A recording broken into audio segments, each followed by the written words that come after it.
Hey guys. So I posted a video on my social media yesterday that basically talked about this statistic or survey or whatever it is that I read that says most people meet their soulmate by the age of 21. By the age of 21 or before the age of 21.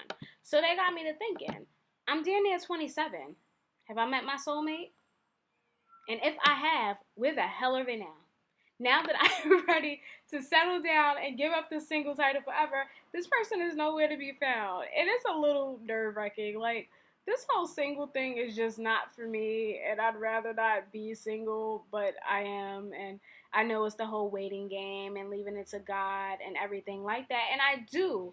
Like, I trust in God. I believe that this person is going to come into my life when I am ready, when God feels like I'm ready. But at the same time, I'm so over being single. I'm so over being single. Like the single life is not for me. It has never been for me, and it has been going on for way too long. Like I have been single for years, like years, and I'm so.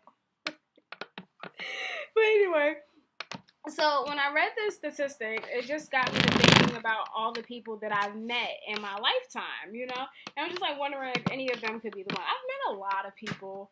I've screwed up a lot of relationships, my own personal relationships, no one else's relationship. Um, but yeah, so it was just like, have I met this person? Have we dated? Are we just friends? So it's just like a lot of questions that I was just pondering or what have you. And in the midst of me wondering, where my soulmate was and how I was going to meet this person, I got a phone call from someone from my past. So this person and I met when we were teenagers, and I was a horrible little person to him. I really was. And at this point in my life, like, I am old enough, I am mature enough to admit that I fucked it up.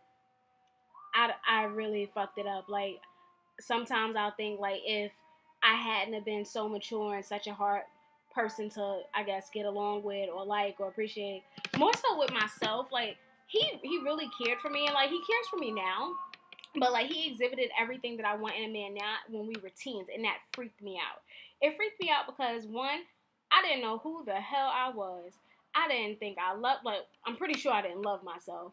I was just a freaking mess as a teenager. And then I met him, and I'm just like, he could be everything that I've ever wanted, but I'm too stubborn to admit that. It was just like, it was really weird, and I messed it up. And he told me that I messed it up, and I was like, no, I didn't do it. You did it. You're too nice. But now at this age, yeah, I fucked that up. I really did. Like, I just feel like, had we met now at this age where we are, I think we could have been something great. But we met at a time in my life where it was just like, I can't do this because I don't know me. And I didn't understand that at that point. But now that I'm learning and I'm growing, I'm accepting me more and more every day, I get that that's what that was.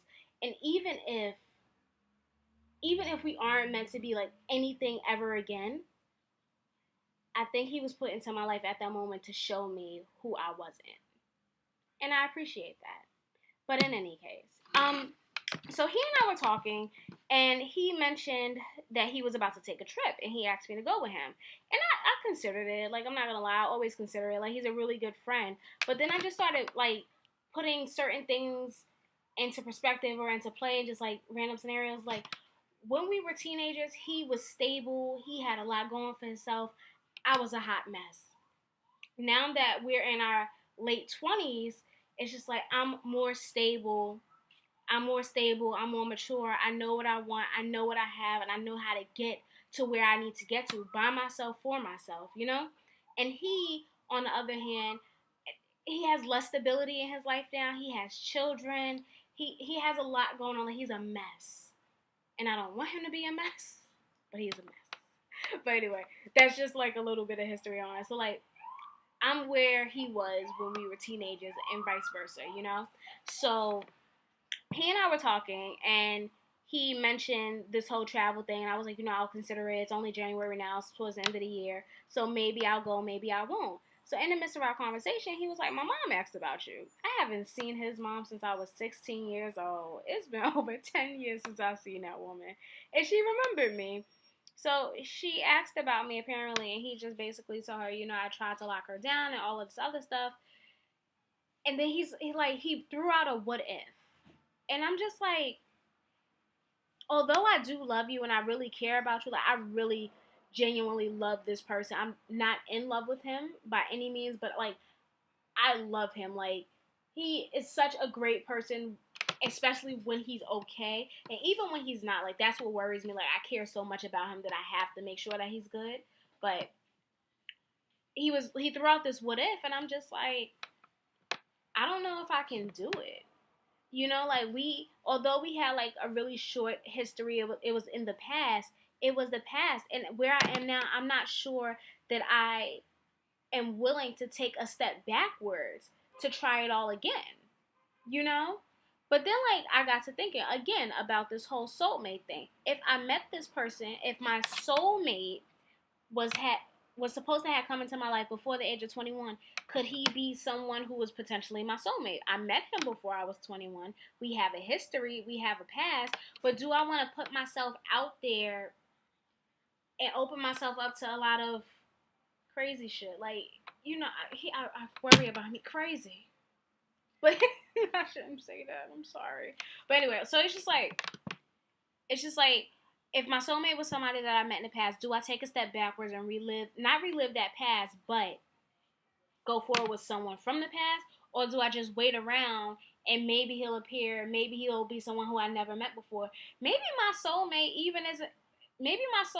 isn't even the person I'm supposed to spend the rest of my life with. Why can't a soulmate be a friend? Why can't a soulmate be my dog? I don't know. In any case, that was just what I was thinking about. And long story short, I'm over this single shit. It's just not for me. Yeah. That's it, guys. Good night.